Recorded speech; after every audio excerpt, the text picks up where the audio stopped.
வாழ்க்கையில் 2 நாள் மறக்க முடியாத ஒரு அனுபவம். என்னுடைய நண்பர் சந்தோஷ் அவருடைய ரிசார்ட் இங்கே இருக்குது புல்லாவெளியில். புல்லாவெளி வந்து ஒரு திண்டுக்கல்லேருந்து ஒரு 1 hour ட்ராவல். கொடைக்கானல் போகிற வழி இது. சொல்லமாப்பா கரெக்டாப்பா?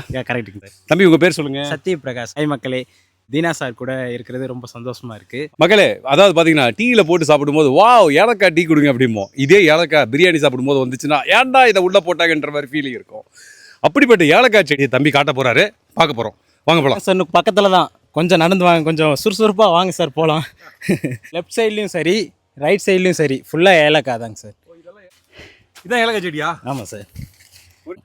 இது பாருங்க, ஏலக்காய் செடியில் வரக்கூடிய பூ ரொம்ப அழகாக இருக்குது. வாவ், செமையாக இருக்குது.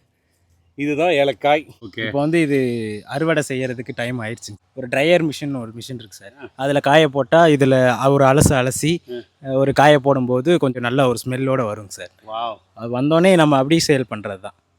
இதுதான் மிளகு கொடியா? இதுதான் சார் மிளகு கொடி. நீங்கள் வச்சுருக்கீங்க மிளகு சீசன் முடிஞ்சு இப்போ இதுதான் இப்போ வளர்ந்துருக்கு, 2வதாக வந்திருக்கு.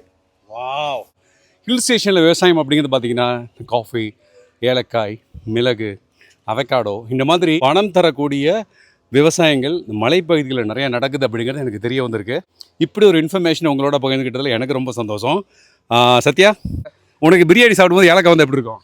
சார் எனக்கு பிரியாணியில் ஏலக்காய் வரும்போது அந்தளவுக்கு ஃபீல் இல்லைங்க சார். டீயில் சாப்பிடும்போது தான் அந்த ஃபீலிங்ஸ் வேறு மாதிரி இருக்குங்க சார். எனக்கு அதே தான்ப்பா. அப்பா, ஏலக்காய் பிரியாணியில் போட்டால் நல்லா இருக்குமா, டீயில் போட்டால் நல்லா இருக்குமாங்கிறத கமெண்ட்ஸில் போட்டு விடுங்கப்பா.